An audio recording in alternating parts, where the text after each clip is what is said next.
In Path of Exile 2, you can create a Stormfire Shotgun build that shocks and ignites groups of baddies using 2 Herald skills paired with tons of lightning damage. And by combining it with area of effect attacks, you can set up lightning rods and electrocute enemies with magnetic salvo. And when it's time to take on big bosses, unleash a 3-burst devastating rail cannon with plasma blasts powered by high damage gems to completely melt your foes. This build is amazing because it's not only versatile and powerful but also perfect for dominating any encounter in Wraeclast. And the best part is, I'll be showing you exactly how to make this build and take you through the progression levels from 1 to 70. But before we get into this electrifying build, a quick shout out from today's sponsor, Instant Gaming.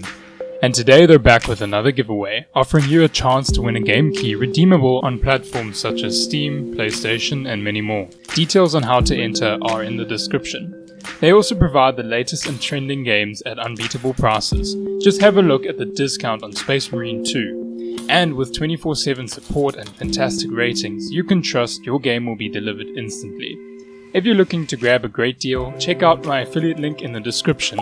It supports the channel and helps me create more videos like this. Now it's time to get back into the video. First off, let's go through the gameplay loop of the Stormfire Shotgun build. For crowd control, unleash the galvanic shards to shred through baddies while triggering Heralds of Ash and Heralds of Thunder for extra elemental damage. When facing tougher groups, set up lightning rods on the battlefield and fire your galvanic shards towards them to trigger explosive bursts of lightning damage. Alternatively, use the magnetic salvo to home in on the rods and electrifying enemies with devastating area of effect damage and crowd control.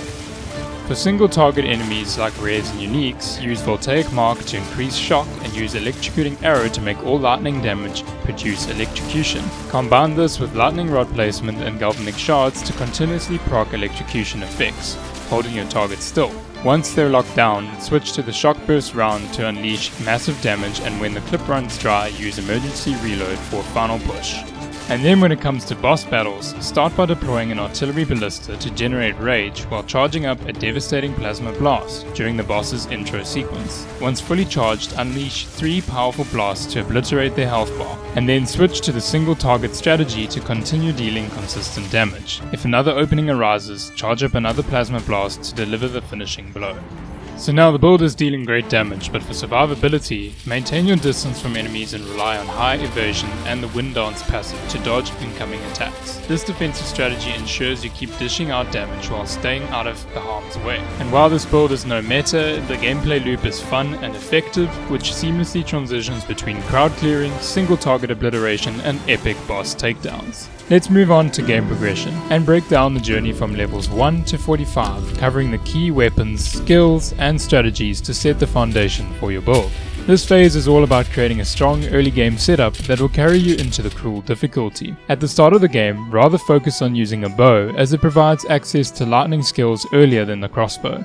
Look for a bow with added lightning damage and pair it with a quiver to enhance your attacks. And your first skill gem should be the lightning arrow, which will act as a primary clearing tool. Its ability to deal consistent lightning damage makes it perfect for cutting through mobs early on. With your second skill gem, you should aim to unlock the lightning rod, which allows you to place electrified zones on the battlefield.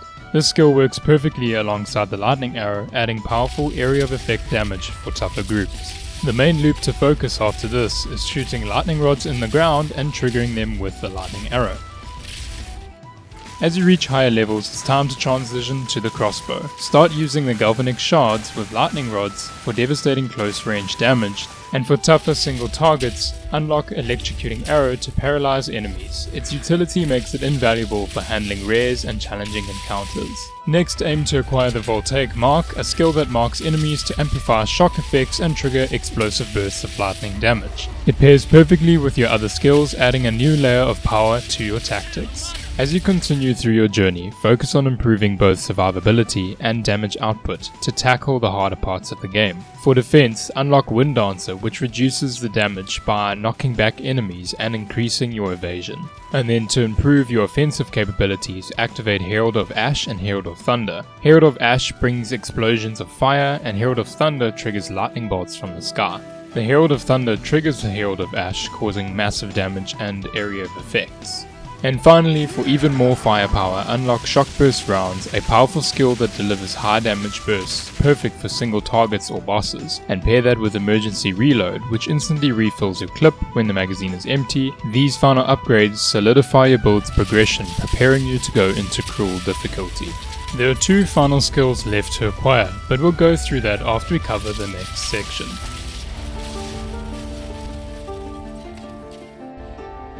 With the early stages of the skill tree, you should focus predominantly on attack speed and projectile damage, as you'll be only using a crossbow and a bow for this build, both of which use projectiles. There are a number of ways that you can go down the skill tree, but I would recommend following down the chain path and acquiring the chain terrain attacks, and for attributes focus mainly on dexterity with a little bit of strength and perhaps some intelligence if your equipment needs it. Once you've acquired the necessary attributes, you should branch off to the first lightning path.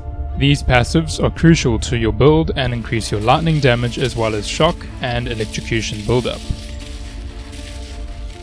As you begin to level up, keep focusing on damage from projectiles or elemental damage as well as reload speed and attack speed, and your skill tree should start to look like this one. And if you need more information on each individual skill, you can check out the link in the description. Now then, let's talk about the first 2 ascendancy points, and the benefits of joining the Gemling Legionnaire. This unique ascendancy unlocks powerful skills and bonuses tailored towards gem-based builds. Initially, invest your points into skills that increase the quality of gems. This will give you a noticeable boost in damage and utility during the early game. Keep in mind that this is a placeholder path, and you will later refund these points to follow a more optimal route for the build as you progress further in the game. By aligning with the Gemling Legionnaire, you'll set yourself up for smoother gameplay while preparing to transition into a more advanced build later on.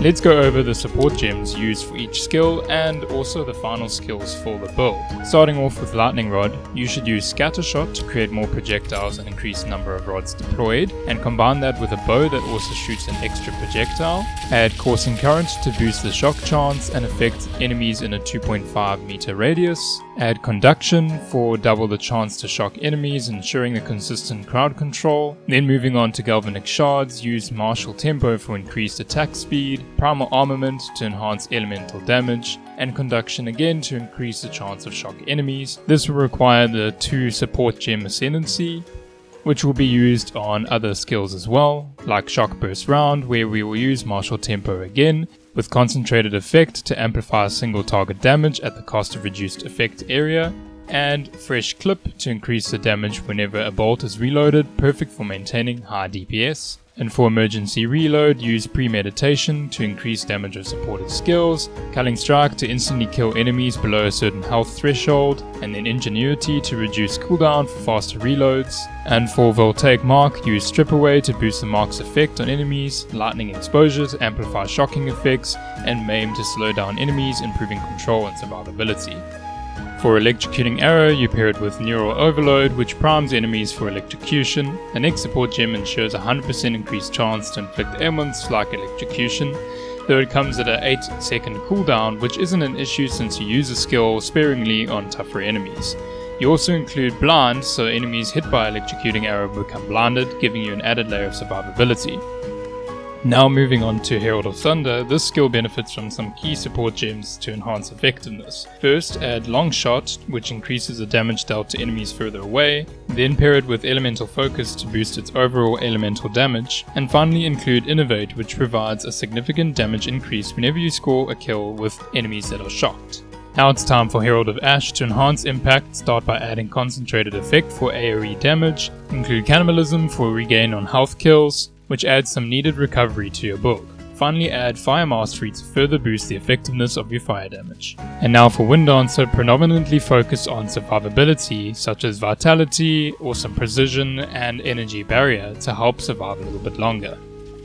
I kept the final 2 skills for last as they deserve special attention, working seamlessly together to deliver devastating results. Artillery Ballista paired with Font of Rage support gem enhances your damage significantly during the charging phase of Plasma Blast. And the Plasma Blast is armed with Scatter Shot support gem, which delivers 3 powerful blasts, excelling at clearing large groups or dealing concentrated damage to bosses. For support gems, prioritize those that increase elemental damage and concentrated effect. The final skill is open to your choosing, but I personally went with magnetic salvo and equipped it with electrocution buildup. And as for gear, it's pretty simple, just go for elemental damage, attack speed, movement speed, and resistances.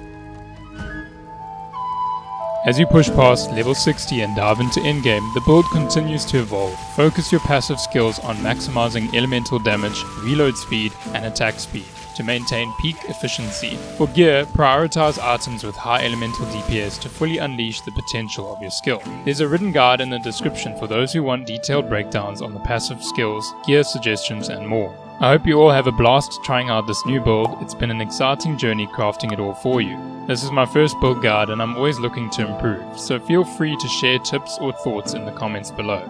A huge thank you to all my Patreon members whose names you'll see on screen, and an extra shout out to my super supporters. Your contributions mean the world to me. Don't forget to check out my Discord community, consider joining my YouTube membership, and make sure to enter the giveaway linked in the description for your chance to win a game key. Thanks for watching, and until next time, cheers everyone.